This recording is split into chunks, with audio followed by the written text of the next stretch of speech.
The biggest update of Madden 25 is officially here. So much stuff changed in this update and we have a lot to go over. We've got gameplay fixes, we've got stuff for franchise mode, we've got new X Factor and Superstar players, new equipment, new face scans, we even got a new animation added to the game. And if you're new to the channel and you never want to miss out on any of these important videos when they drop, make sure to subscribe and turn the bell icon on because we get updates for the game every single month. Now the first thing that EA goes over in this update actually was kind of surprising to me because I thought this is something that would probably be added to the game, but I thought it'd be added next year and like put in a trailer or something. But they actually added Saquon Barkley's reverse hurdle that he did earlier this year. I believe it was against the Jags. Probably one of the better highlight plays of the season just because it's not something we typically see. And everybody immediately said, oh, this will be in Madden next year. They're going to put it in the trailer. And that's what I thought they would do too because, you know, they did it with the Patrick Mahomes throw. They've done it with Odell's catch. They've done it with a lot of other one-handed catches and stuff like that this past year. But they actually put this in an update, which I think is kind of cool that they didn't wait till next year to put this in the game. They went out, they motion captured it, and they put it in the game. Now it says here to trigger the reverse hurdle, the ball carrier must be Saquon Barkley, so you can't do this with anybody else, and the defender must be incoming from a 45-degree angle in front of the ball carrier. The defender must be within a close proximity to the ball carrier, and the user must press the hurdle button with the right timing. So definitely sounds like something that's not going to be super easy to trigger. I went into a game for a few minutes and tried to do it over and over. I couldn't get it to trigger just yet, so it's probably going to be similar to the Mahomes throw where it's not going to be super easy to trigger because it would kind of just be unrealistic if you saw this happening over and over again, but there will be instances where you will see this happen, which would be pretty cool. Moving on to more gameplay stuff here, it says they addressed an issue where users were able to create illegal formations by motioning the tight end after an audible. It says this tactic was most effective when having the offense audible into formations like trips tight end or bunch tight end. Users could motion the tight end over to the same side as the trips receivers and create offensive overloads. The formations created were not legal formations and this functionality has been removed, so I did see people messing around with that, but they took that out pretty quickly. It also says they fixed the QB walking through the center on QB kneel plays. The QB now is in the correct position to start the walk into the correct position behind the center. That was a bug that I did see happen quite often, so that's been resolved. They also fixed the defensive end lining up in the same spot as the defensive tackle in the 4-3 over solid formation. They addressed an issue where no power kicks would land at spots in front of the landing zone that were difficult for the kicking team to recover. This has been a change made to kick power and ball placement, so no power kicks will now fall short of the landing zone. There will need to be at least 25 power on the ball to make it into the landing zone. They also fixed an issue with the outside deep fourth defenders biting down on return routes instead of staying deep, so a little bit more help there for zone coverage. Those deep thirds and deep fourths, you know, this year have been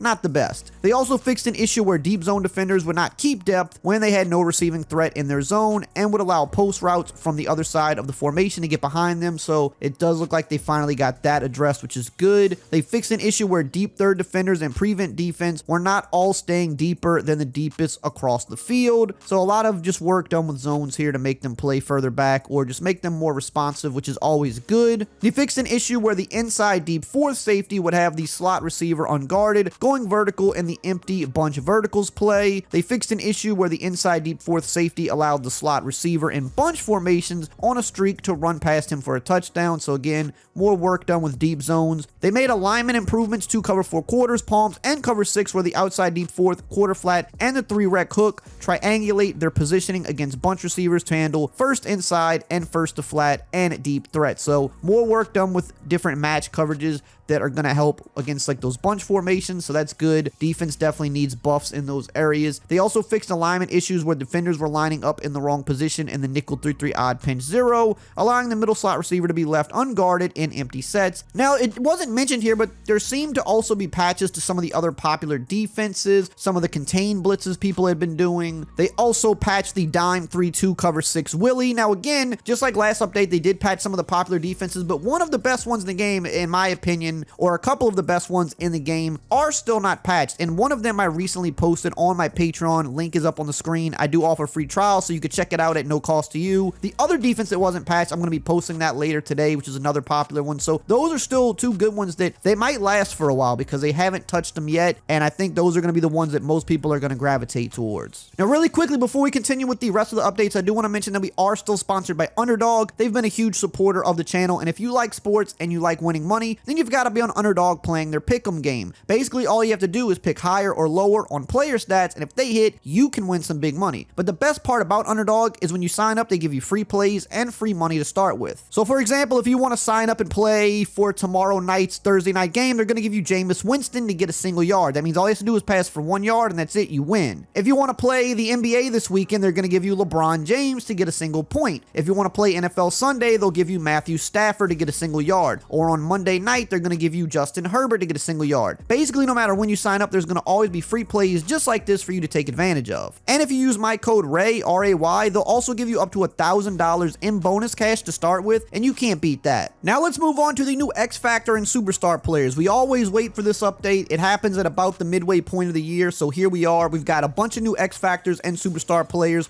who have new abilities, and we also have players that have been demoted. So first up is CJ Stroud. He is now officially an X Factor player. You can see he has the Dots X Factor, and those are his abilities right there, like Inside Deadeye, Fearless, and Lofting Deadeye. His teammate Nico Collins also got upgraded to a X Factor. He's got the Ankle Breaker, which means he'll have like higher fake out chances when he's in the zone. He's got Outside Apprentice, Mid in Elite, and Deep in Elite. Aiden Hutchinson is another new X Factor. He is injured for the year now, but he was going crazy before he got injured, so naturally he's going to get the Unstoppable Force X Factor, which makes sense for him. Quentin Williams is also now officially an X Factor. I thought he was already one, but apparently he was only a Superstar, which is kind of weird because he's really good. But he's now officially an X Factor, and he has the Fearmonger X Factor ability. And the last new X Factor is Antoine Winfield Jr., one of the better safeties in the league. Now he has the Shutdown X Factor along with the Tip Drill and Acrobat abilities. Now, in terms of new Superstar players, we've got rookie Malik Neighbors. He's got the Mid, Out, and Mid in Elite, so he's going to get some better route running and catching on those types of routes. We've got Baker Mayfield, who's just been tearing it up these past couple of years. He's got Pass Lead Elite, which is really good, and Inside Deadeye. Alvin Kamara is now officially back to being a Superstar after, having a really good year so far. He's got Jukebox and Backfield Master, two of the better abilities for a running back. We've got another rookie, Jaden Daniels, of course, might be Rookie of the Year, although Bo Nix is starting to kind of make some noise now as well. Jaden Daniels has Gutsy Scrambler, Roaming Deadeye, and Sideline Deadeye. Not really the best abilities in my opinion. I mean, he's going to have some good accuracy on the run and stuff like that, but I'd like to see him get some different stuff than this. Up next is Xavier McKinney, who's been doing really well since going over to the Packers. He's got Acrobat and Mid-Zone KO. Another Saint, Chris Olave, who probably isn't going to play anymore this year because of the concussions, but he's now officially a Superstar with the Mid-In and Deep-In Elite. We've got Matabuke, I believe is how you say his name, for the Ravens, now officially a Superstar with the BOGO and the Inside Stuff. Inside Stuff going to be really good versus the run, and I mean, the Ravens just have a ton of players that have abilities at this point. Jalen Johnson for the Bears is a Superstar as well. He's got On the Ball and Deep Route KO. L'Jarius Sneed for the Titans. I'm surprised he wasn't already a Superstar because I feel like he was playing better last year with the Chiefs, so I don't know why he didn't have this already, but he's now a Superstar with Pick Artist and Acrobat, which are really good, and Flat Zone KO. Christian Darrisaw is also a Superstar, but I think they kind of messed up here with his abilities. I don't know if they just put the wrong abilities here because these are defensive lineman abilities, so I think they just probably put the wrong abilities there by accident, so I'm not exactly sure what he has. Joe Thuney for the Chiefs, another offensive lineman. He has Post Up and Nasty Streak. Alex Highsmith of the Steelers has Deflator and Edge Threat, so now him combined with Cam Hayward and TJ Watt, I mean, that's going to be a really tough defensive line to go against in Madden. Charvarius Ward of the Niners is also a Superstar with Short Route KO and Acrobat. The Niners, another team that just has a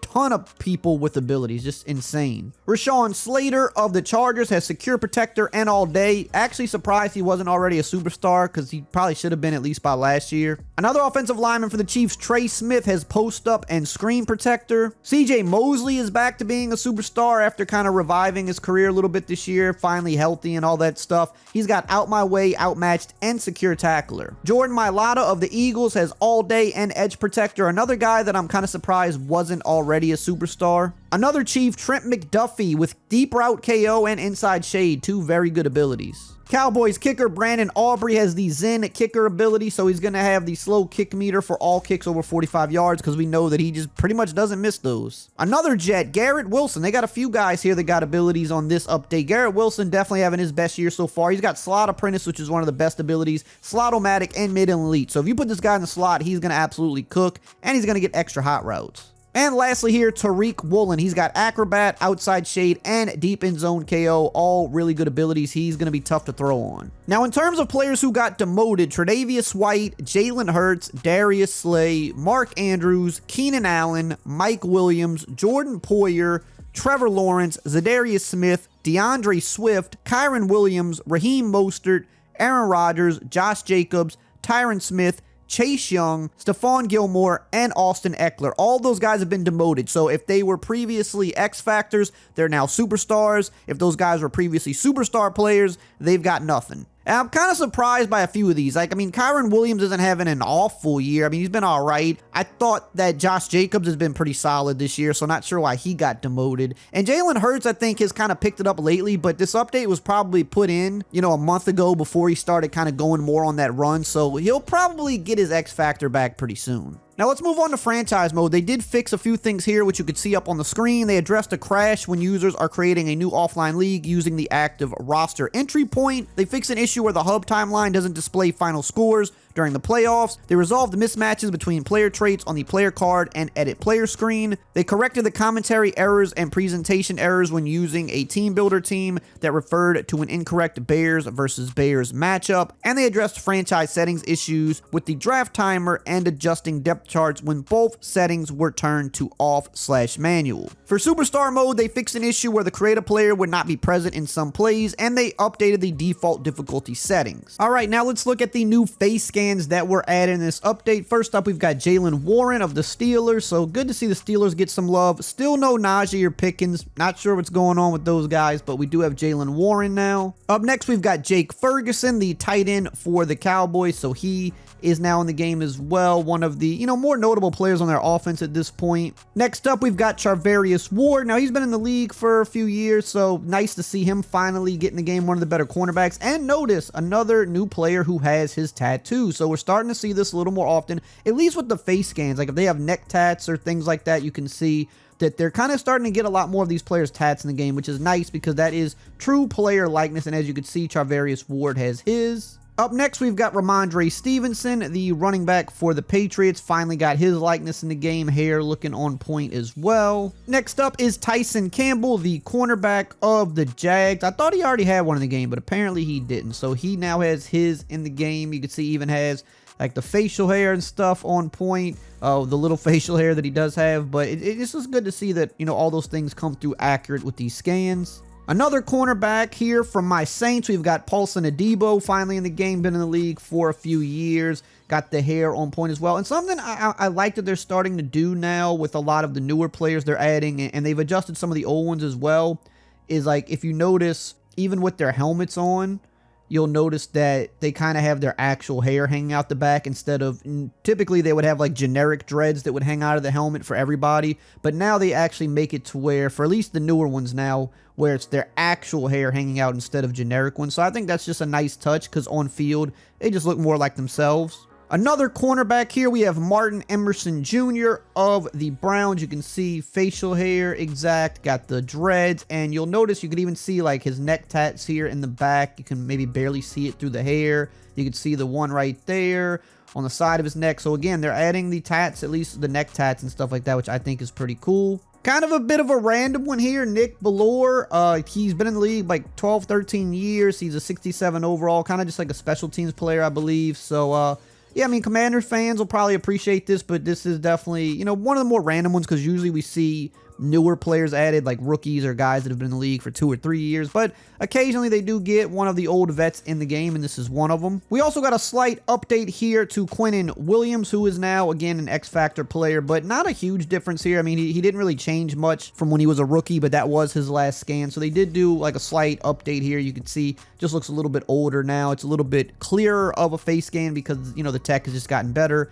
since he was a rookie a few years ago. We also got an updated T. Higgins scan here. Now, I'm not sure if it's a completely updated scan or if they just updated the hair because he did cut off his dreads this year. So I'm not 100% sure if the entire scan is new or if they just kind of took the hair off and just put, you know, the stocking cap on him here, but they did update him. They need to also do this with Jamar Chase. They haven't done it with him yet. He also cut his hair at the beginning of the year, so hopefully they get that fixed with him soon. Moving on to equipment, we got a new helmet added to the game. The Zenith Orbit helmet finally in the game, worn by certain players in the league. AK wears it, I believe, Myles Garrett, some other guys, so I just equipped it onto Kamara here. And this is a pretty bad looking helmet. Bad meaning good. Like this is really cool.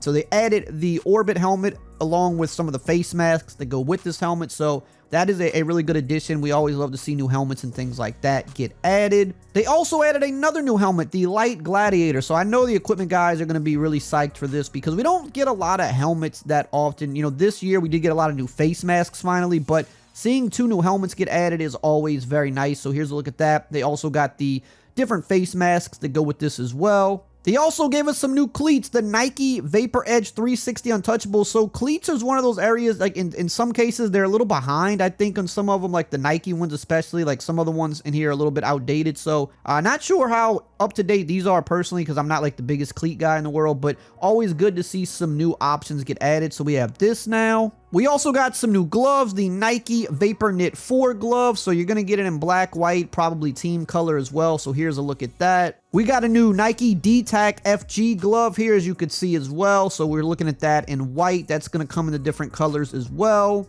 And then you've also got the Jordan Vapor Knit 4 glove as well. So Nike got the Vapor Knit 4, so did the Jordan as well. And that's going to have white, black, and team colors as well. Now, on top of that, we also got a lot of new plays added to the game. Some of these were already in college, and they brought them over here. Some of these, I believe, are new. So the nickel 2-4 formation got a bunch of new plays added, which you could see on the screen, and the playbooks that these plays can be found in. You've got Edge Blitz 0, Edge Blitz 3, and so on. A lot of different types of blitzes and different coverages. You've got Cover 3 Buzz Mabel, so you can get more creative with those nickel formations. They also did an update to the nickel over as well, as you could see here, kind of a similar thing, certain edge blitzes and cover 3 Mabels. They added more stuff to the nickel 2-4, but they did add a decent amount to the nickel over as well. And they even made an update to the run and shoot playbook, which you can see on the screen. A lot of new plays are added there, which, I mean, we have to dive into some of these plays and see how good they are, but the names of them sound pretty interesting. We've got new stuff for the pistol spread, the pistol trips open, the gun spread, the gun trip slot cross, and the regular gun trip. So these, probably some of these plays may be taken from college as well and brought over here to the run and shoot playbook. So pretty interesting to see some of that stuff finally get added. Now, we also have a big update coming very soon for College Football 25, and if you want to know some of the stuff to expect in that, you can check out this video right here on the screen.